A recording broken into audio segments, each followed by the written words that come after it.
And thank you to Superintendent Mike Miles for that 2026-27 District Action Plan. To recap.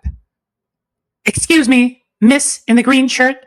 Stop laughing out loud every time Mike Miles says he improved our schools, or you will be removed from this meeting. This is your first warning. I'm okay.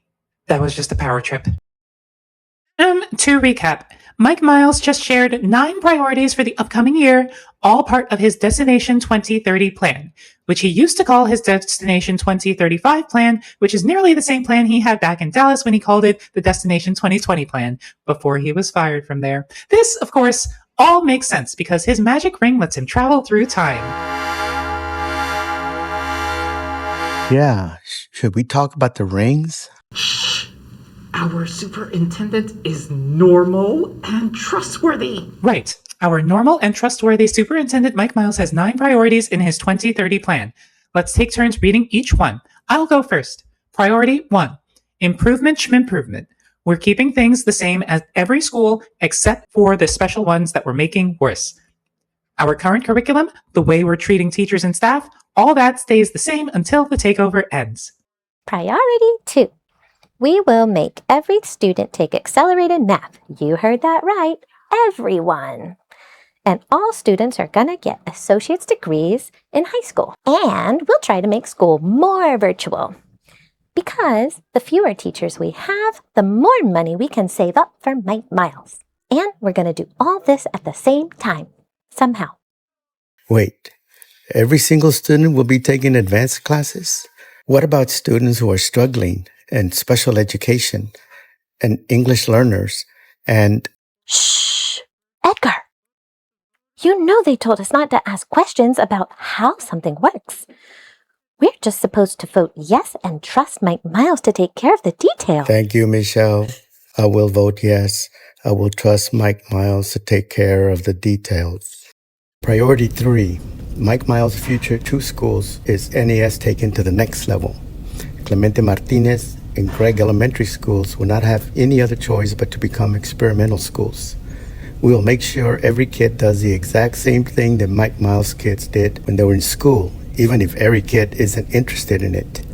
In order to pass 5th and 6th grade, every child would have to stay after school to learn to play an instrument that Mike Miles' kids played: flute, saxophone, clarinet, or piano.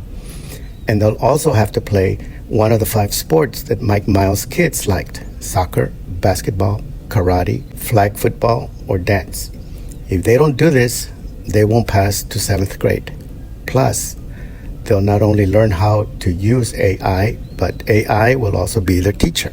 Now, keep in mind that the music programs at these schools won't have that fantabulousness of HSPVA, which is a school I actually visited. But Miles says the forced instrument lessons after school will be good enough for these other kids. Who has priority number 4? I do.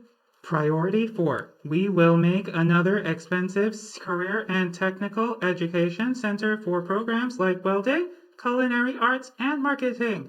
Of course, these programs already exist on our school campuses and have for years, so we'll cancel the on-campus programs and bus students to new centers instead.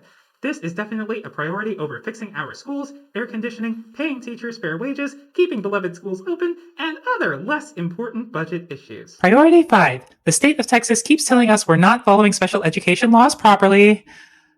So, we have to find a way around that. Priority 6.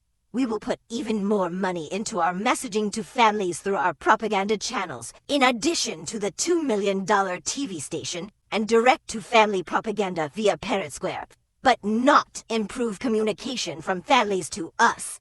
As Mike Miles says, communication is a one-way street. Priority 7. You know those teacher observation forms we've been hearing serious complaints about? The ones that make good teachers seem like they're bad? We're gonna base teacher pay on those.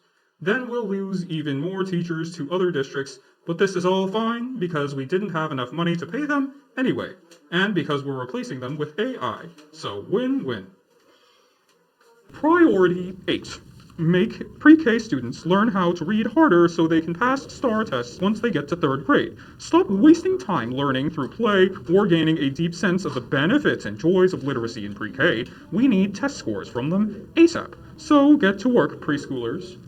And the last one, priority 9. We will cut costs by reducing overtime, reducing transportation, sending kids to school when there is no heat or air conditioning, and lots of other ways that will likely be a surprise to us and the public later on.